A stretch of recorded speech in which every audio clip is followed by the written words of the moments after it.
Les intérêts composés, c'est ce qui va vous rendre riche.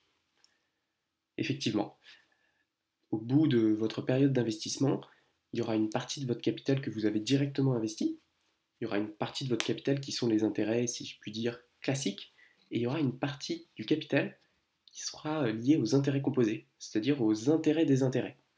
Forcément, les intérêts que vous avez touchés en année 1, en fait, ils ont produit des intérêts en année 2, 3, 4, 5, 6, 7, 8, etc.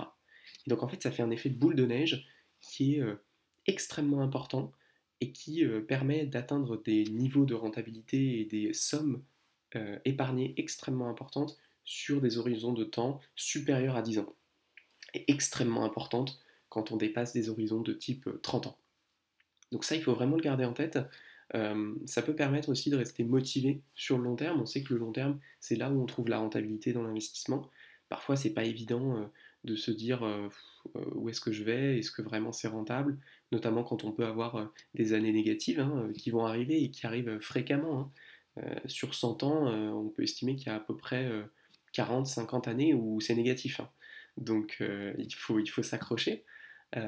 Et les intérêts composés, ils doivent nous permettre de rester motivés, de nous dire que il faut garder le cap, et c'est que dans 10, 20, 30 ans qu'on aura vraiment les fruits de nos investissements.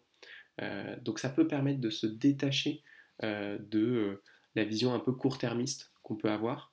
Et moi, je vous invite à ne pas vérifier vos comptes régulièrement, à ne pas vérifier la performance, puisque de toute manière, ce n'est pas une information qui va entraîner une action.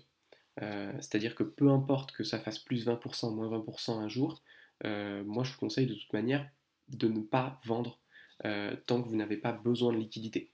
Donc si vous n'avez pas besoin de liquidité, ne regardez pas vos comptes, sachez que les intérêts composés travaillent pour vous, en votre faveur, et dans ce cas-là, vous pouvez vivre votre vie tranquillement sans vous préoccuper de ces questions financières.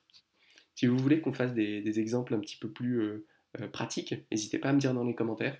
Et puis de votre côté, vous pouvez sur les sites, vous tapez intérêt composé calculateur, regardez pour atteindre une certaine somme, combien il faut épargner, pendant combien de temps. Ça peut vous permettre là encore une fois d'avoir un objectif pour avoir un point à viser. À bientôt.